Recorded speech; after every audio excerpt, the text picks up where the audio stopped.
What's up, everybody, and welcome to the Heron Heads podcast, your first stop for all things Inter Miami. I'm joined today by Dave. Jose will be joining us shortly. My name's Julio. Totally forgot to say that. And Chris is on a plane somewhere. I already forgot where he was going. It's been a bit of a long day. Where's he going? He's in the air. Perfect. Switzerland. Very nice. Very nice. So, Jose will be joining us soon, and we will be talking tonight about Inter Miami's upcoming match against Charlotte FC on Saturday. Our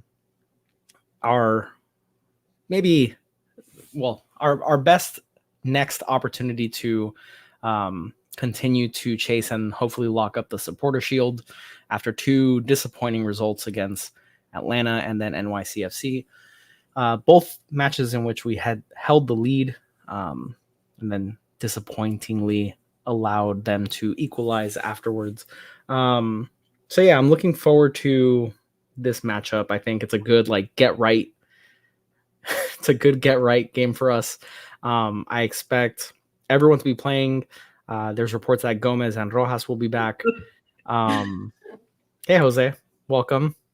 Thanks for popping on screen and then popping off screen. Love that. I don't know what to tell you. Okay. Well, I know what to tell you guys. I want to give a huge shout out to our chief Heron Heads, Matias, Chow, and Marivi. Thank you for the continued generous support. And if you'd like to support us on Patreon for great content like what you're seeing right now, there's a link in the description wherever you guys are listening. And if not, that's totally okay. You can join our Discord. You can check out our merch store. And you can follow us on socials. All absolutely free options to support us. And if you want to just be more part of the community, all those resources are there for you to just be part of this awesome Inter Miami community. So with that said, Jose, I feel like you're going to carry us this episode with all the stats and all the preparations that you have for this episode, especially since you came in slightly late, which is not your fault, but let's hear what you got, man. How are you feeling about Inter Miami versus Charlotte this weekend? You don't even have to stat bomb us. Just how are you feeling heading into this match? Feeling kind of nervous. Luis Suarez dyed his hair. Doesn't go well for Dave ever when somebody dyes their hair. And any fandom that he's ever had, somebody dyes their hair, immediately they lose 3 straight losses plus. So that's not good. So we'll see. Maybe Luis Suarez is just way better than anyone that Dave's ever cheered for. Possible. Having said that, I mean I'm supporter shield is for the taking, right?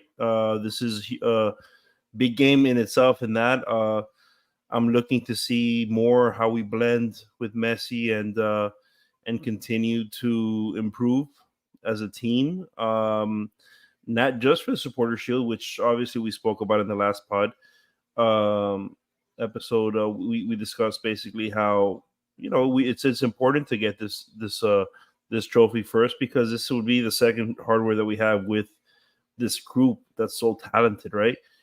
So yeah, I mean we want everything at this point. We're good enough to get everything, so why not? Let's do it. And this is the first time that we're going to be able to really, I think we have to win three games for sure, at least. We don't have to win 3 games. I think it's win. We need 8 points to for sure. No matter what anyone else does to lock up the supporter shield, we need 8 points out of 4 matches. So right, for the record, we need 9. I think if we beat Columbus, I think I read that you don't need 8 points at that point. Correct, because they're the ones that could catch us mathematically. So if we dropped every single match, something like that. So yeah, I think while the last 2 results have been disappointing from a perspective of you want to look better heading into the MLS playoffs, you want to wrap up the supporter shield. I think we did such a good job throughout the season of managing the key absences, the long periods of time without some of the best players on this team, like Messi, Suarez, to put ourselves in a situation now where there are different permutations of how we still arrive at the supporter shield. And while the NYCFC game is super frustrating, while the Atlanta United game is super frustrating, we can still get away with basically like splitting these last 4 games between 2 ties and 2 wins, and still having the supporter shield with no issues. So I think we're still in a very good position. I think we talked about in the recap after the NYCFC game of like, what's the panic meter at? What's the confidence level at? Confidence is very high. Like we still have everything in our control. We just have to go and perform. So I echo your same things. Like I'm excited to see Messi continues to get reintegrated into the squad, how the squad reacclimates to Messi being back. And I think there's a lot to look forward to in this match specifically. Yeah, I feel good about it, but you can't help but walk from those two matches and you feel disappointed. I mean, yes, we're still mathematically in the driver's seat and all that stuff, but from a pride standpoint, you really expect this club to be the premier club in MLS, and you don't want to walk away from those two matches that way. Like those are such letdown draws. Like it's one thing for you to claw back and draw. It's another thing for you to drop points in the way that we did. And that's left a really bad taste in my mouth now for the last 2 weeks. So you really want to get through that and push through and take away 3 points here from Charlotte. As far as I'm concerned, this is a must win. You must come away with the 3 points, understanding that yes, it's not mathematically a must win, but from a team mentality point, I think they have to come away with 3 points, or else they start thinking or they start doubting. Oh my God, we don't know how to integrate Messi, or like Messi shouldn't be an issue. These guys have to figure it out. So I think that to avoid the mentals just running away from them, they got to get in here and score goals and come away with 3 points. Yeah, I totally agree. I think if we drop points here, that's when the questions will begin of, is the pressure too much?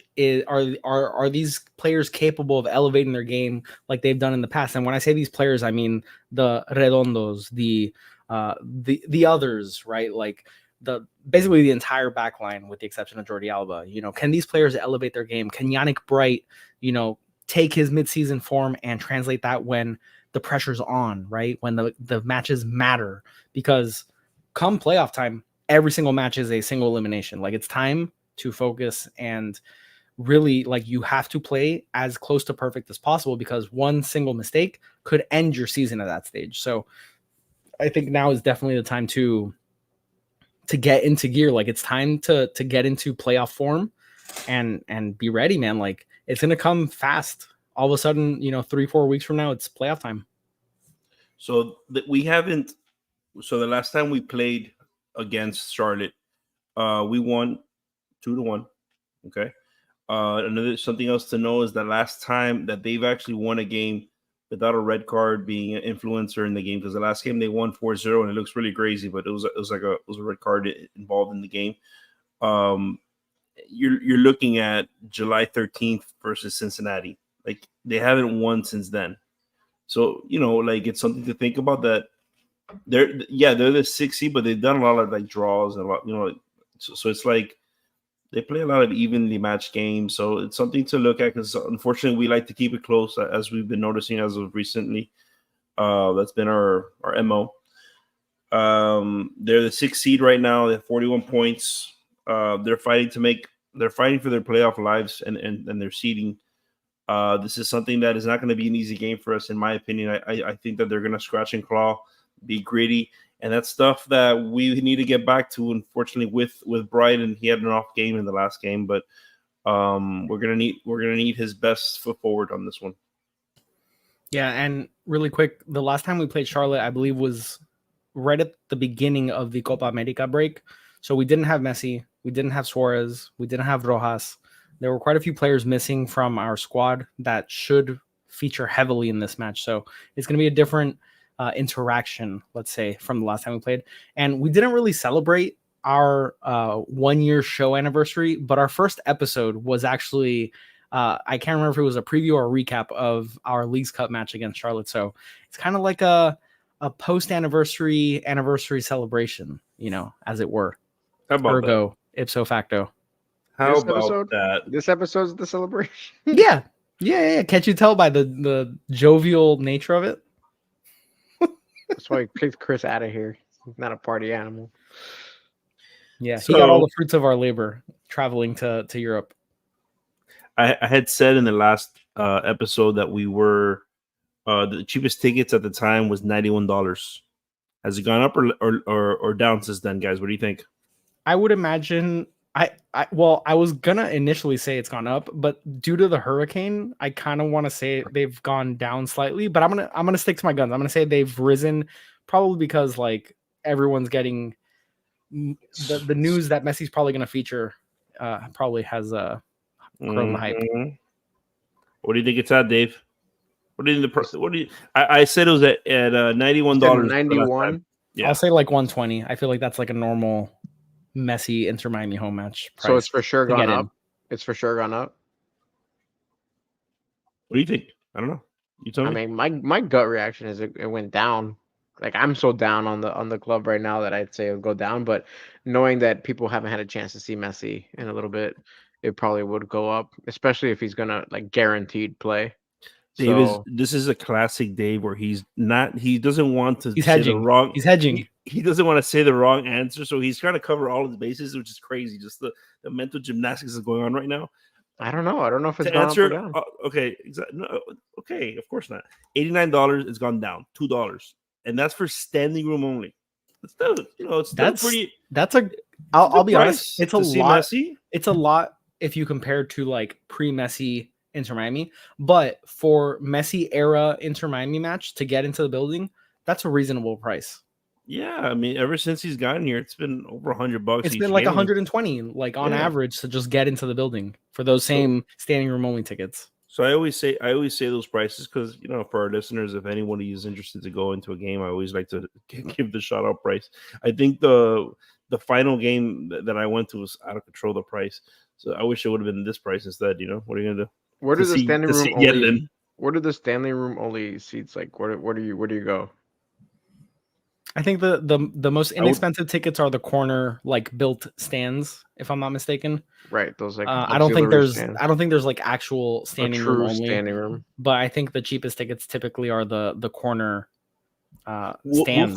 We'll find out together next week. You know what I mean? Well, I already started looking, and those are the cheapest ones, so I already know. But it's looking more like we might. I really want to do, and we can just expand on this because there's not too much to talk about with Charlotte. But players to watch. All right, well, listen. It doesn't pump you up. So to catch everyone up to speed, we've been considering going to the last home match against New England as a show, and I started looking at some tickets, and I was thinking maybe we sit in like the supporter section stand. I think that would be a lot of fun, because after the corner stands, the sides on either side of the supporter section of La Familia, those are like the second next cheapest or most inexpensive tickets. If I'm not mistaken, in high pressure situations, that's probably where Campana and Robert Taylor will hit the ball.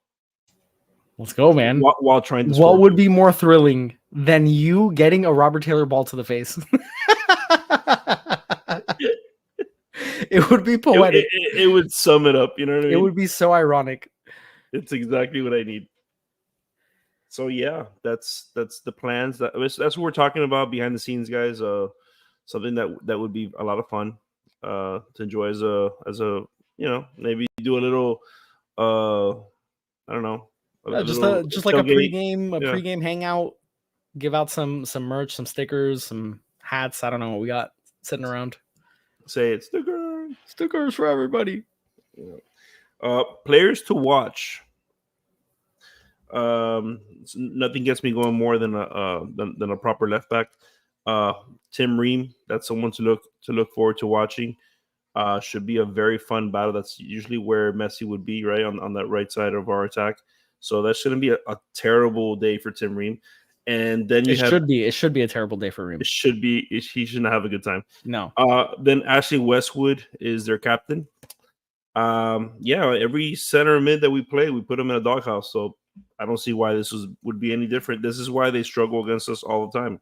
So I say all the time, but I'm gonna say it. They struggle against us. I don't care. Yeah, Westwood was one of their. I'm just looking back at the last match. Westwood was one of their higher rated players against us. I'm looking at Aguimang, and I remember him being like a big, very physical forward. I'm super interested to see the availability and who we deploy at center back. I think that's gonna potentially be, I mean, not potentially, that could be the weakest part of this squad. I'm hoping David Martinez makes his way back. I haven't seen any reports, although I wasn't paying that much attention today on practice reports. But I'm hoping that David Martinez is back. Otherwise, it's probably going to be like a Noah Allen, Christoph Busquets situation. Frey. Yeah, Frey potentially. I just hope David Martinez is back. Let's just keep it at that. I don't And think I've read anything. Toto will be back from but, his suspension. But I don't think I read anything about David Martinez. No, but I haven't read anything about him like either way. But I haven't seen. I haven't read anything about him being dead either. Yeah, exactly. I haven't seen. Like usually, if someone's out due to injury, they'll be like, "Oh, David Martinez rejoins like the main group at practice." I haven't seen that report come out, so I'm not too positive. I'm not too optimistic that he will be making his return, but we'll probably see like Toto combined, depending on how Tata wants to deploy the team, whether he goes 5 at the back or 4 at the back. Noah Allen. No, yeah, I mean he just no. Genuinely, that's what I was gonna say. We'll see either Noah Allen or David or Busquets and Noah Allen. I don't think we'll go Christoph Toto, but David Tata loves tinkering, if nothing else. Noah Allen had the game of his life in the last game, so he's here to stay. I don't know what to tell you. Didn't he get hurt as well? It doesn't matter. He's made of steel. You don't know this? This guy's no. He's a cockroach. He doesn't a cockroach. He doesn't go away. He's a 5'3" ox. You chop his head off, he's still gonna find his way onto the pitch. I'm pretty sure it was just cramps. It seemed like he just cramped up really bad after he jumped. He jumped double his height, which was super impressive. But as soon as he landed, he just fell to the ground and collapsed. Julio, he gave it all that he could, baby. Everything, man. You gotta appreciate it. Pitch. Short king. One of us. All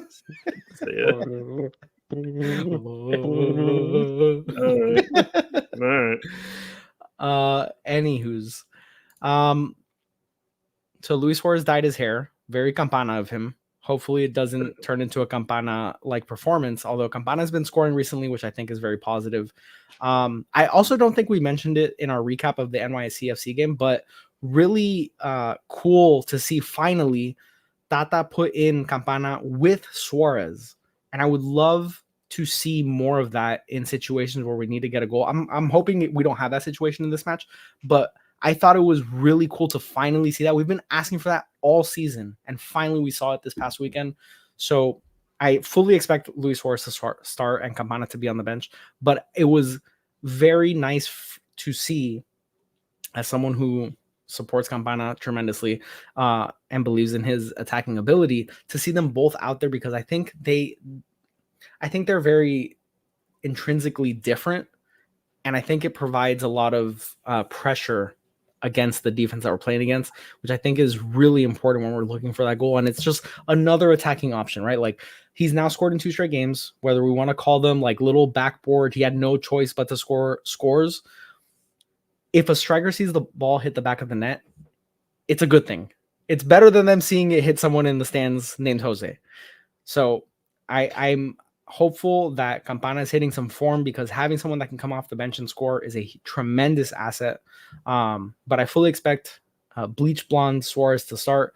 I'm optimistic that he will also continue to put pressure on the Golden Boot race as well. I want him and Suarez to score, and then they do the Spider-Man meme where they just point at each other. That'd be I would love it. Or they just put their heads together. Or like exactly. Can you do this on the show right now? Oh, really? No! Really, Dave? Other way, Dave. I'm reversed. Remember, on my camera. God, it looks really good on my camera. I don't know what to tell you. Unbelievable. So I saw that David Ruiz is he was seen out there on the pitch with Rojas.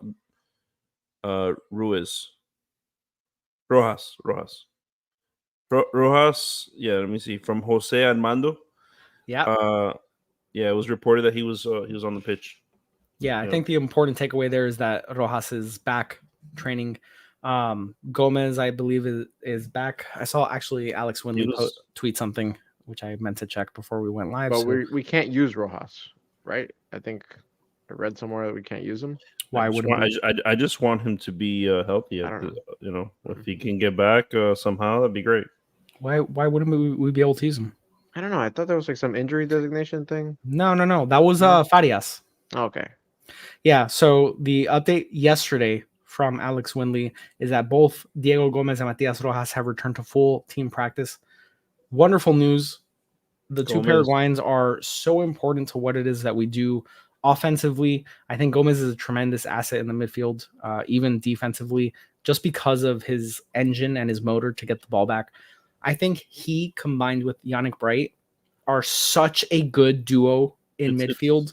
It'll be over. And not necessarily midfield, because lately we've been seeing Gomez deployed much higher and Rojas has actually been in the midfield. But I think like the connection and the trio really of Alba, Gomez, and Bright on the left, I think is such a good, like so many good synergies on that side that I put so much pressure on defenses to keep up with that. I would love to see Gomez get reintegrated into the squad. I would think he gets reintegrated into the squad. We'll see about Rojas, because now like spots are at a premium right now. Redondo's there. We have Gressel potentially. We have Bright. We have Busquets is back. You know, a lot of options for Tata. So I'm really interested to see how we line up in this match, because we're really going to have to find what is our best 11, especially with the front six. Our back four is kind of right now based on availability, but I'm really interested to see how Tata sends out the boys on Saturday. My dream is still seeing Chelo at center back and Freya right back. Like that's like the one thing I'm holding out for. I know. It's I want very Freya unlikely. right back. I don't know about Chelo center back. Just well, his I'd rather concerns me. Chelo at center back than Alba. I mean, not that Alba. Then Noah Allen. Like, Wrong. He played incredibly, David. He played incredibly. He had great form. The guys didn't know how to get around them. He was a puzzle piece. I will say Allen's played the two best games I've seen him play these last two matches. I think he's earned playing time, and I've never been higher on Noah Allen, but that's not to say I'm too high on Noah Allen. I'm out. Why are you out? He did great. I've seen enough. He can get as good as he wants. Like I don't want to see him anymore. I'm done. Yeah, I think perfect world. He almost had a perfect. If we're talking perfect world backline, it's Alba, Martinez, Toto, and Frey. I think that's the perfect back four for our roster currently. Right? Probably Boosie. Yeah. I probably put Boosie instead of Toto at this point. That's how low I am on Toto now. Well, if it's three center backs. Yeah, I think Busquets has to only. But in a 4-3-3 situation, that's who I like. I don't know if I like Toto. I mean, I don't know if I like Busi as a two center back formation, because he doesn't have as much protection that way. I agree. I think it's very interesting to see how we sort of posture the squad as we head into these playoffs, because I think we're going to start seeing like the final form. Like really, the only main piece right now that's missing potentially is David Martinez. Everyone else is available. Shoes, you know better. He said that needs to manage minutes for Columbus away game. He won't. He absolutely will not. Also, while it would be great to get a result at Columbus, that is perhaps the one game that we can say it's going to be very hard. Columbus will have everything to fight for because they need to catch up to us. The other three matches that we have are substantially easier than Columbus away, obviously. But to me, this match, we're gonna go after them hard. Oh, of course. I'm not saying we're not, but I'm saying we have to take advantage of the Charlottes, of the Torontos, of the New Englands. Yeah. So my point, I guess, is we're not gonna manage minutes the Saturday. We're gonna go get the result, and then we'll be like, okay, whose fitness is good enough that this upcoming match against Columbus, you guys go. But I don't think we're managing minutes. I don't think that would manage minutes. I think right now we're so close to the end goal that it's like, let's just go get it. not his MO. And that maybe we could have managed minutes had we had won the games we should have, right? Like that last minute. Yeah. Well, we would just have, again, like more permutations of how we get to the end goal. Now there are fewer, but there are still many. Like we can still win 3 and then be done. We can tie 2 and win 2. We can drop 1. I don't know, but whatever. I guess there's 2. There's 2. Before there were probably like 3 or 4, and with every different result, that exponentially grows. But we still have ways to get to the supporter shield. And yeah, of course, if we had 2 more points where we got 1, then yeah, we would have had more flexibility in that. But either way, I don't think he would have managed minutes. But in our current situation, I definitely don't think he manages minutes. I think he goes balls to the wall. Let's go get the win. Whether Messi has to play 90 minutes or 75 or 55. Too bad. Yeah. Like that game against Atlanta is a 1 for me. And yeah, the last game with the header at the end was terrible, but the Atlanta one for me hurt me more. We were dominating that game. We had the 3-1 that they called back. But we're not going to talk about that. I wanted to though, but we're not going to. Yeah, I mean, let's. I think let's just put a bow on this one. Is Dave Stradamus in the building, or we just got Dave in the building? Just Dave. There he is. There he is. It's been a minute. I know. I was worried. I was like, I don't know if I know where the captain's hat is. But yeah, we always have Dave Stradamus with it. We all have a little Dave Stradamus in us. Let's be honest. Yeah, especially you, Jose. Especially you.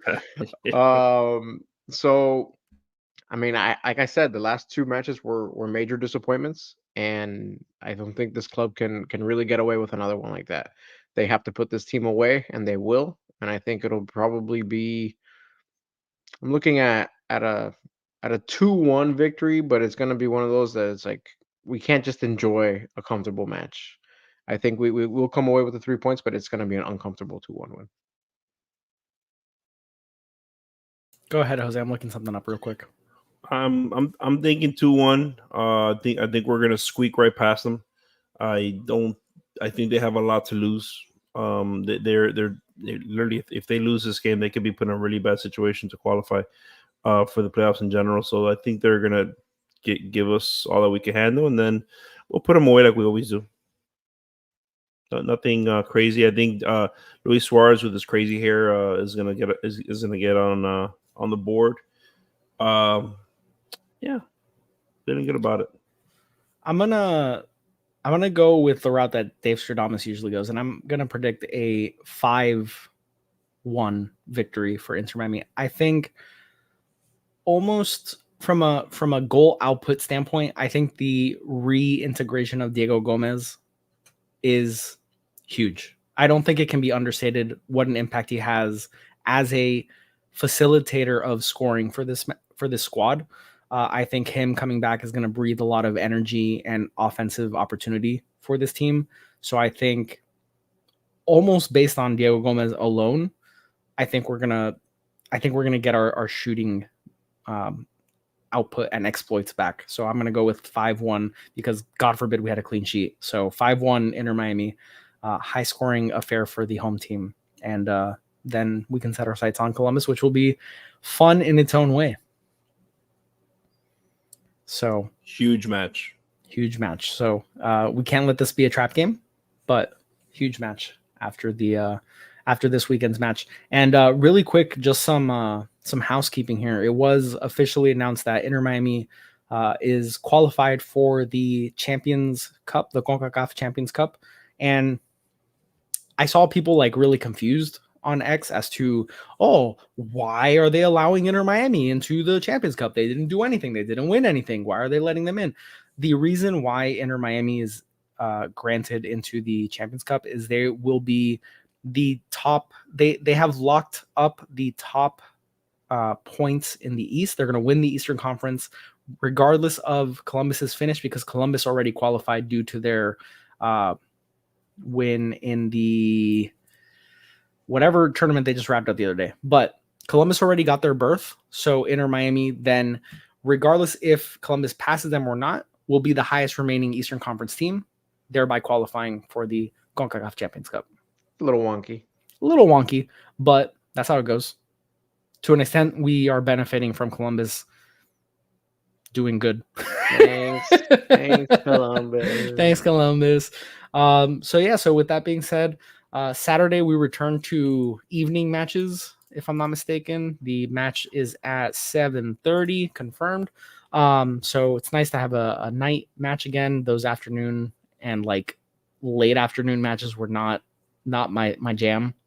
So we will be live post match to break down all the action. Hopefully we'll be bringing our pots and pans and celebrating. And thanks to everyone for hanging out. If you haven't already, please hit the like and subscribe buttons. If you're watching on YouTube, helps us out tremendously. Follow us on socials at the Heron Heads on those icons that you see below: TikTok, Instagram, and X. Check out our Discord. Check out the links in the description again. And thank you guys so much for hanging out with us on the Heron Heads podcast, your first stop for all things Inter Miami. And we will see you guys on Saturday. Have a good one. I need to put on the little video and song.